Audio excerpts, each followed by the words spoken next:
कहेंगे कर्म अकर्म है। अभी जो हम करते हैं वो हम सत्कर्म अथवा श्रेष्ठ कर्म करते हैं, और पहले जो करते थे वो हमारे विकर्म थे। तो हम पहले कर्म को विकर्म में लाते थे, अभी हम कर्म को सत्कर्म अथवा श्रेष्ठ कर्म में लाते हैं, जिसके आधार से फिर हमारे कर्म जो है ना वो अकर्म रहेंगे। फिर हमको सत्कर्म करने की भी दरकार नहीं रहेगी, कि जो हमारा कर्म अकर्म है, यानी कोई कर्म का खाता नहीं है। हम जो बनाया है अभी वो भोगते हैं सदा सुख का, इसीलिए फिर हमारा कर्म जो है ना वो अकर्म रहता है, यानी कोई खाता नहीं। तो ये सभी चीजें समझने की है कि अभी हमको अपना सत्कर्म यानी स्वच्छ कर्म करने का है। तो स्वच्छ कैसे करेंगे? वही हमको जो कर्म करते हैं वो स्वच्छता के साथ करना है, यानी विकारों के संबंध में नहीं करना है, तभी तो हमारे कर्म स्वच्छ होंगे ना। तो उस कर्म की जो ताकत है वो हमारी मैल को धोती जाएगी, साफ करते जाएंगे। अगर हम कर्मों को ताकत में न लाएंगे तो हमारी की मैल कैसे उतरेगी? वो उतरेगी नहीं तो हम आगे बढ़ेंगे ही नहीं। तो ये सभी चीजें समझने की है कि हमारे पर जो कीचड़ चढ़ी है अथवा जिसको माया कहा जाता है, उसकी जो कीचड़ चढ़ी है उनको साफ करना है ना। तो मैल उतारने के लिए हमको जरूर है, जिससे मैल चढ़ी अगर वही काम हम फिर करते रहेंगे तो मैल उतरेगी कैसे? उनको उतारने के लिए हमको जरूर है कि उन कर्मों से संभलना है, और जो चढ़ चुकी है आप उसको भी उतारना है। उसके लिए फिर कहते हैं मुझे याद करो।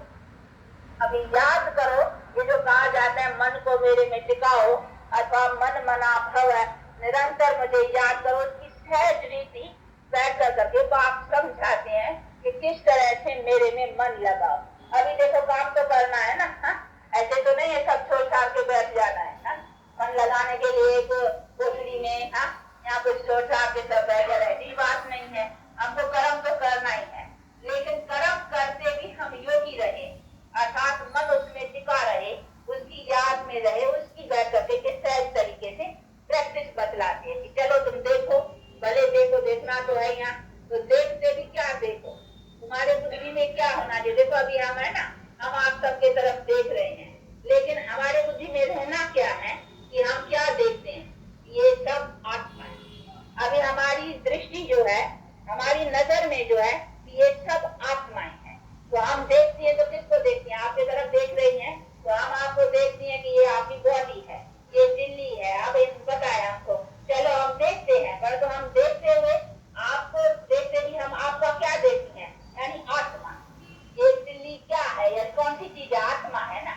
ये आत्मा ने ये शरीर धारण किया है, तो शरीर और आत्मा के ऊपर ये नाम रखा हुआ है, परंतु हमने देखा किसको? आत्मा को। तो हमें आंख से क्या काम दिया? हम आपसे बात करते भी हमारा ध्यान है आत्मा से, ये आत्मा सुन रही है, ऐसा ऐसा कर रही है। कहाँ से सुनती है? कानों से सुनती है। इस ऑर्गन से कौन सुन रही है? आत्मा सुन रही है। तो हमारे ध्यान में आत्मा है। जो आत्मा ध्यान होने से हमारे को ख्याल में आएगा तो ये भी तो उसी बाप का बच्चा है ना, ये भी उसका बच्चा है, मैं भी उसका बच्चा हूँ, हम एक ही बाप के बच्चे हैं। पर तो हाँ, इन बेचारी को, आत्मा को अभी वो भूल गया है कि हम कोई उस बाप के बच्चे हैं। अभी इसको ये रोशनी देने की है, पहचान देने की है कि तू उस बाप का बच्चा है, अभी उस बाप को याद रख। तो हमारे बुद्धि में वो चीज आएगी ना, आत्मा निश्चय होने से हमारी बुद्धि परम पिता परमात्मा के संबंध में आएगी। इसीलिए देखने समय भी, सुनने समय भी, बात करने के समय भी, अभी हम बोल रहे हैं तो हम अपने लिए भी क्या समझेंगे कि हम आत्मा बोलती हैं इस मुख के द्वारा। मुख से आप समझाते हैं, लेकिन बोलती कौन है? मैं आत्मा। और ये सुनती कौन है? ये आत्मा सुनती है। तो हमारा बोलना, सुनना, सुनाना, हाथों से भी करना, अभी हम हाथ से लिखते हैं या हाथ से रसोई पकाते हैं या कोई भी काम करते हैं, तो हमारे बुद्धि में क्या होगा कि इस ऑर्गन से हम आत्मा ये लिखा दिया। आप इसमें बैठे हैं, दफ्तर में बैठे हैं, कोई काम करते हैं, तो हमारी बुद्धि में ये है कि इस ऑर्गन से हम आत्मा ये लिखा रहे हैं। तो हमारी बुद्धि में आत्मा निश्चय है। और फिर हम बोलते हैं या कुछ भी करते हैं तो हमारे बुद्धि में है कि हम आत्मा बोलते हैं। तो आगे जो अपने को बॉडी समझते थे, मैं फलाना हूँ या वो देह का अभिमान आता था, वो बदल करके कि आत्मा का अभिमान आता, यानी शुद्ध अभिमान उसको कहेंगे। इसको कहा जाता है देही अभिमान। देही माना आत्मा और देह माना शरीर। तो अभी हम होते हैं देही अभिमानी, यानी आत्मा अभिमानी। आत्मा अशुद्ध अभिमान। हमको शुद्ध है कि मैं उस बाप का बच्चा हूँ, हम सब आत्माएं उसकी संतान है। भगवान बेचारी आत्माओं को अभी वो पता नहीं है, हमारा फर्ज है हमको बता देना। तो हमको ये आएगा कि वो घृणा नहीं आएगी कि नहीं ये आत्माएं ऐसी है ऐसी है, नहीं हम समझेंगे है तो उसका बच्चा ना, पर तो बेचारी को हम पता नहीं है, उनको वो खबर देनी है। इसीलिए हमारी वो दृष्टि रहने से हमको वो प्रेम रहेगा, उस दृष्टि रहने से हमारा कोई ऐसा उल्टा काम नहीं होगा, क्योंकि हम एक ही बाप के बच्चे और वो बाप हमारा एक और प्योर है। हम आत्मा भी फर्स्ट प्योर है, पीछे ये इम्प्योर है। तो हमारी ओरिजिनल जो स्टेज है ना वो पवित्र है। इसीलिए हमको अपनी ओरिजिनल स्टेज पकड़ने की है कि हम जो असल में चीज है वही हमको हो करके रहना है। तो हमारी बुद्धि उसी बातों में चली जाएगी ना, आत्मा के निश्चय से। इसीलिए हमारा जो वर्ताव चलेगा ना वो उसी तरीके से चलेगा। उसमें किसको हम दुख देवे या किसी हमको अभिमान आवे ये ऐसा वो ऐसा नहीं। हम है तो एक ही बाप के बच्चे है, तो ये भी तो आत्मा ही है ना। बचपन बेचारी को खाली पता नहीं है, तो उनको पता देना है नहीं। अच्छा इसने मुझे 2 गाली भी दे दी, किसी ने दे दी, तो हमको क्या आएगा उसी समय, ये जिसने दी गाली है तो ये भी आत्मा। पर इस बेचारी आत्मा के संस्कार जो है ना वो अभी थोड़े मैले हैं, तो हमारा काम है उसकी मैल को उतार कर करके उनको भी उस बात की रोशनी देना कि तुम्हारे कोई पाप न बने, ऐसा तुम काम मत करो। तो हमारी बुद्धि में वो चीज आएगी, इसको उसी चीज की रोशनी दे रही। बाकी ऐसे नहीं इसने 2 गाली दी तो हम 4 गाली दे देवे, यहाँ 2 के अब 4 बोले, 4 के 8 बोले, नहीं वो बोलेंगे तो हमारा खाता बन जाएगा, हमारा विक्रम बन जाएगा। इससे क्या होगा, हमारे पर और ही मैल चढ़ती जाएगी और हम और ही पाप के भागी होते जाएंगे। तो हमारा जो भी एक्शन है इसी धारणा से, जिसको सोल कॉन्शियस कहा जाता है, अब इसको कहा जाता है सोल कॉन्शियस, कि हम आत्मा है, दूसरे को भी देखते हैं आत्मा है। कोई दूसरे से भी रॉन्ग एक्शन का वर्ताव भी होता है तो भी हम समझते हैं वो भी आत्मा, और तो इनको पता नहीं है कि मैं कोई आत्मा।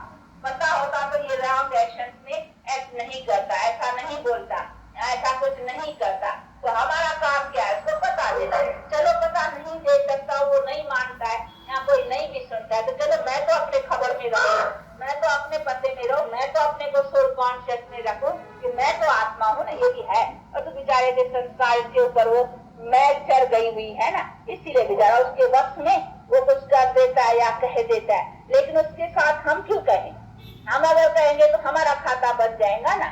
तो इसी तरीके से अपने को बुद्धि में रखने से इसको कहा जाता है। तो अभी हम 2 टिके पढ़े है ना, इसको कहेंगे मन को उसमें टिकाना, यानी किसमें टिकाना, आई एम आत्मा, I am soul, son of supreme soul. तो जितना हम बुद्धि को इसी में स्थिर रखेंगे तो हमारा एक्शन, हमारा वर्ताव जो आपस में भी चलेगा वो चलेगा जिसमें हमारे कोई ऐसा विकर्म अथवा कोई पाप का कर्म न। इसीलिए बाप का फरमान है कि बच्चे अशरीरी रहो, यानी अपने को शरीर मत समझो।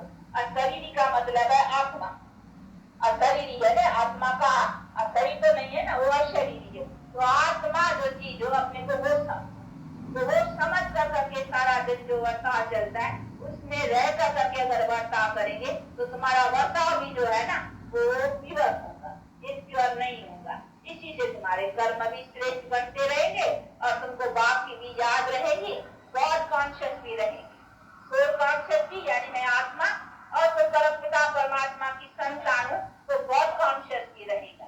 तो आत्मा सोल कॉन्शियस होने से गॉड कॉन्शियस रहेगा, और ये रहने से फिर तुम्हारे से कोई ऐसा उल्टा काम नहीं होगा, तो सेफ्टी हो गई ना। तो ये है कि जैसे पहले अपने को समझती थी मैं फलानी हूँ, हर वक्त समझ में आता है ना, बच्चों से बात करेंगी या जो भी संबंध में जो भी कामकाज, तो मैं फलानी हूँ, फलाने की बच्ची हूँ, फलाने की स्त्री हूँ, फलाने की माँ हूँ, तो बुद्धि में तो सब ये चीजें आती है ना। अभी है कि मैं आत्मा, अभी अपने बुद्धि को उसमें टिकाना है।